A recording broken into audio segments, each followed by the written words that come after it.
Assalamualaikum warahmatullahi wabarakatuh. Izin memperkenalkan diri, nama saya Florin Wida Ivana, NPM 1975432.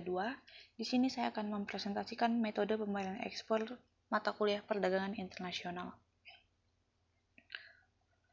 Di sini ada macam-macam metode pembayaran ekspor. Yang pertama ada advance payment atau cash with order, pembayaran langsung kepada eksportir sebelum barang yang dipesan dikirim.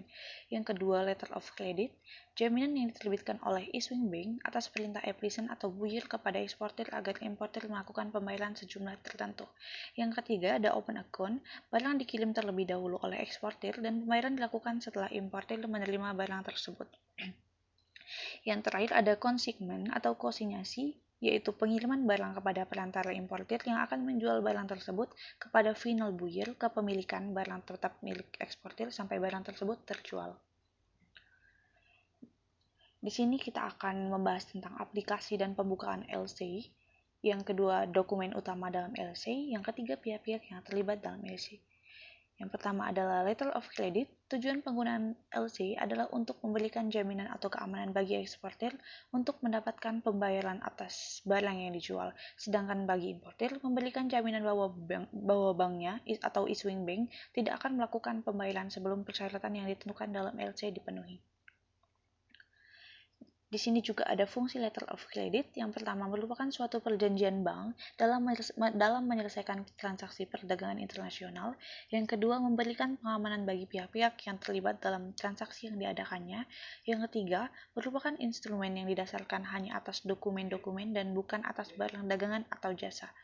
Yang terakhir, membantu issuing bank memberikan fasilitas pembayaran kepada importir dan memonitor penggunaannya.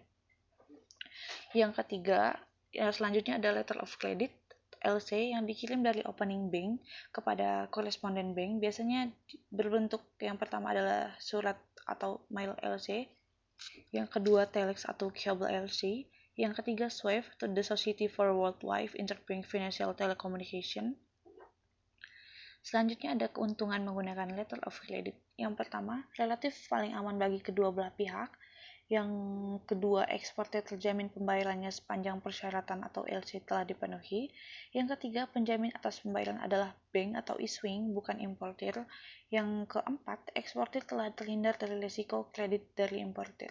Yang kelima, dana importir tidak akan dibayarkan kepada eksportir apabila persyaratan dalam LC belum dipenuhi. Di sini juga ada kelemahan menggunakan LC. Yang pertama, kedua belah pihak akan menanggung biaya yang cukup besar. Yang kedua, importir menderita risiko LOI akibat marginal deposit yang disetorkannya. Yang ketiga, bank hanya berurusan dengan dokumen dan bukan barang. Selanjutnya ada pembukaan LC. Pertama, hal-hal yang perlu diperhatikan oleh importir opening bank kepada aplikasi pembukaan letter of credit. Yang pertama, nama jelas dan alamat eksportir. Yang kedua, jumlah dan valuta. Yang ketiga, jenis LC apakah reversible atau irreversible atau transferable. Yang keempat, apakah LC tersebut akan diselesaikan dengan cara pembayaran akseptasi atau negosiasi.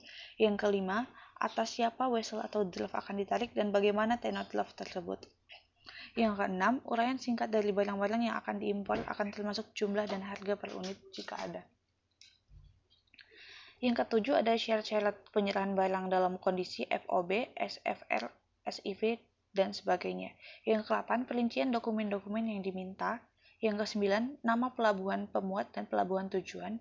Yang ke-10 transshipment atau pindah kapal diperbolehkan atau tidak. Yang ke-11 pengapalan sebagian atau particle shipment diperbolehkan atau tidak.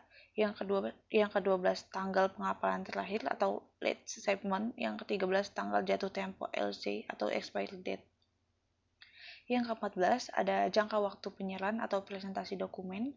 Yang ke-15 apakah LC akan disampaikan per surat atau mail, telex atau cable atau SWIFT. Yang ke-16 ada pernyataan tunduk pada syarat umum bank untuk penerbitan LC di luar Indonesia. Selanjutnya ada pihak-pihak yang terlibat dalam LC. Yang pertama adalah pihak-pihak yang terlibat secara langsung, di antaranya ada pembeli atau importir, yang kedua penjual, yang ketiga bank pembuka atau penerbit LC, yang keempat ada bank penerus LC, yang kelima ada bank yang menegaskan atau menjamin pembayaran atas LC, Yang keenam ada bank pembayar atau disebut juga paying bank atau yang ketujuh adalah bank yang menegosiasi disebut juga negotiating bank. Yang terakhir ada bank yang diminta mengganti pembayaran atau disebut juga reimbursing bank. Dan di sini juga ada pihak-pihak yang tidak terlibat secara langsung. Yang pertama ada perusahaan atau maskapai pelayaran atau perkapalan. Yang kedua bea dan cukai atau pabean. Selanjutnya ada perusahaan asuransi. Keempat badan-badan pemeriksa. Kelima badan-badan penelitian lainnya. Di sini adalah dokumen utama dalam LC. Yang pertama ada draft, yang kedua ada commercial invoice, yang ketiga ada bill of lading, yang keempat ada packing list, yang kelima ada policy assurance. Baik, sekian presentasi dari saya tentang metode pembayaran ekspor perdagangan internasional. Terima kasih. Wassalamualaikum warahmatullahi wabarakatuh.